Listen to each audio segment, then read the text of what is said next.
Well, the first message is that, sadly, every time the Republicans have been unable to garner the votes to elect a Speaker of the House that will represent, hopefully, the broad range of America, they've moved right.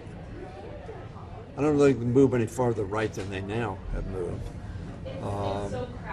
But our message is that the Republicans need to work together with us to create a functional House of Representatives in the United States of America. But isn't it incumbent on Democrats to start having those conversations at this point? Your premise is incorrect, that we haven't had those discussions. What are those conversations No, I think like? the Leader Jeffries has indicated he's had conversations, he's made representation publicly and privately, and we need to come to grips with the fact that moving right for the Republicans has not worked. Moving to their hard-line, uncompromising groups have not worked. Who would be that consensus person?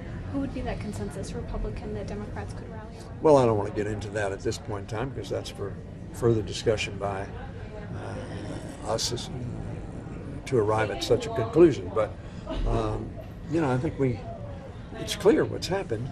They moved to their fringe further and further every time they make a judgment to move forward.